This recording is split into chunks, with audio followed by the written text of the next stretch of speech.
evening. My story for tonight happened a couple of weeks ago. I took my father out to hear a bluegrass band, one of my favorites from Lancaster, headed by Leo DeSanto, the Vinegar Creek constituency.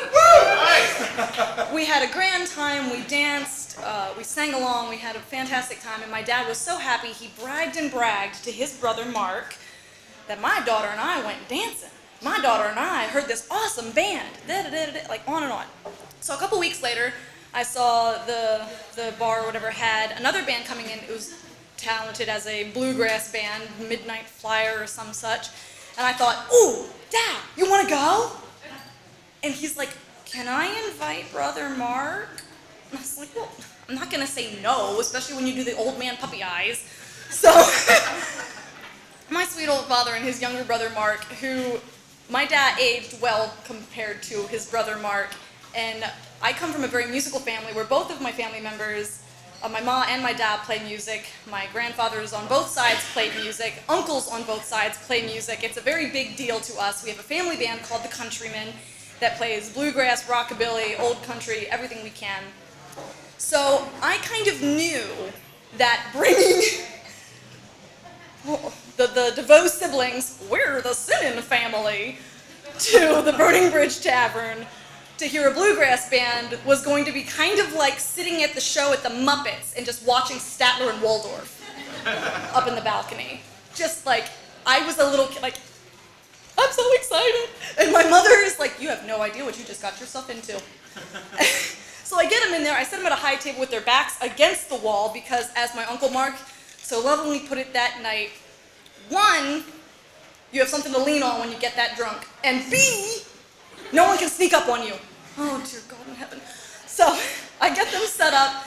The band is about a half an hour late getting started, and they're squeaking and sawing and screeching through a sound test. And we're all kind of cringing a little bit, making a face, and I'm just laughing because they're just telling stories about times they set up music. And, oh, do you remember that time our roadie dropped the thing out of the back of the van and you just about killed him? And, oh, yeah, you remember you slammed on the brakes and we lost all that equipment on the back of the highway? Oh, dear God, guys, like, everyone in the bar can hear you. So the band finally kicks on, and this duo get up and try to croon through the first bit of a bluegrass song. And out of the corner of my eye, I just see my dad and my Uncle Mark go,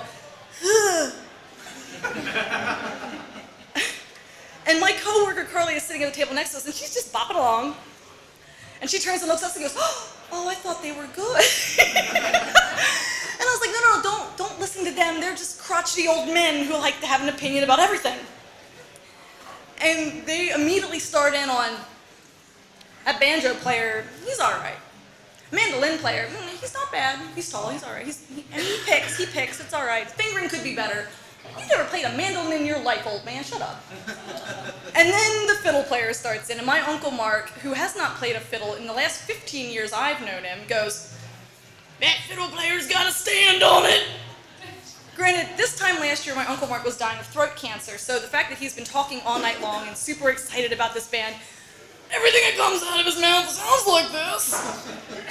And he is talking loudly enough so that we can hear him over the music, that I'm sure everyone else can hear him too. That bass player, he's not fast enough. They need a good drummer. That waitress has got an onion ass. And of course, me going, yep, I want to know. Uncle Mark, what's an onion ass? And Uncle Mark goes, it's an ass so good it'll make you cry. I thought I was going to pee myself. I'm dying. My dad's just standing there waving to the waitress like another round of lagers. Another round of lagers. I'm going, no, water, bring water. We've been drinking pretty heavy for a couple of hours now. Gets to the middle of the night, Dad disappears. I assume he's either talking to the waitress or gone to the bathroom, and Uncle Mark's sitting there with me, and he starts in on, again, on that poor fiddle player. God bless, I hope this man could not hear us. This poor guy has no idea. And, Waldorf sitting here. The best fiddle player I ever knew was named William Bradley. Taught me to play when I was 8 years old on the front porch. I'd give my left ass cheek to play with him again. Well, thank you for that. Now I'm picturing your butt.